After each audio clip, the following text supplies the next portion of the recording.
Hello, good morning mga Lodi. Dito kami pala ni Risa sa labas mga Lodi. Ayan mga Lodi kasi ayan pinapadala si Risa ng pera ng kanyang mama para daw makakain daw sa Jollibee. Kaya ngayon nag-aantay kami dyan mga Lodi na ibigay sa amin yung pera na padala. Ayan, sayo-sayo muna si Risa. Excited at ang saya-saya niya dahil makain na daw siya mga Lodi.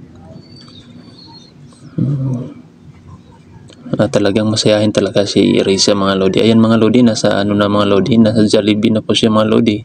Hindi na mapakali dahil gusto na po niya talagang kumain habang nag-order po tayo mga Lodi. Panay tingin, ayan, di makapagpigil. Talagang napakalikot. Ay mga Lodi, medyo nanahimik na si mga Lodi dahil gutom na daw siya. Ayan mga Lodi. Yan po ay ayan, meron na po. Yan ay libre po ng kanyang nanay yan. Ayan yung nanay. Yung nanay niya, makikita niya na kumakain yung anak niya. At kung napapansin niyo po mga Lodi, si Risa lang pong may pagkain dahil si Risa lang po yung ino-orderan ko. Yan po yung sinabi ko na hindi po ako kakain, si Risa na lang. Kaya makikita ko lang kumain si Risa, masaya na ako. At sabi ng nanay niya, kakain daw din po ako. At sabi ko, hindi po ako kakain. Gusto ko si Risa lang.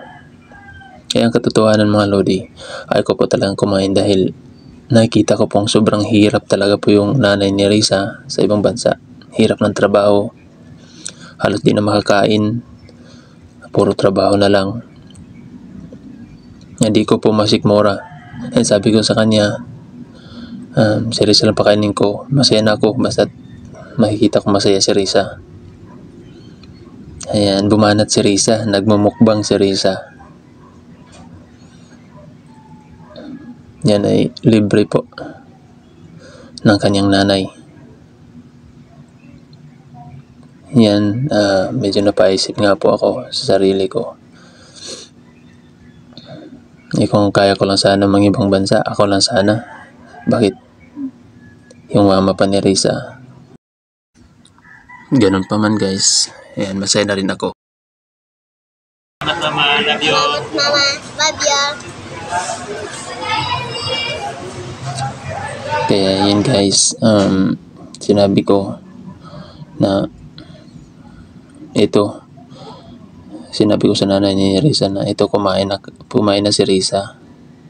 Yan po. At hindi ako kumain kagaya ng sinabi ko dahil sobrang sobrang hirap ng trabaho niya ng partner ko sa ibang bansa. At ayaw kong makikita na parang nag-i-enjoy lang ako. Patalang siya nagpakahirap sa ibang bansa. Kaya hindi talaga ako kumain, hindi talaga ako nag-order po. Yan po, ang katotohanan. Alam niyo naman po mga Lodi, pagka masaya yung anak ay napakasaya rin po ng magulang. Kaya kahit hindi po tayo kumain at nakakain po yung anak natin, ayan, masaya na po tayo mga Lodi.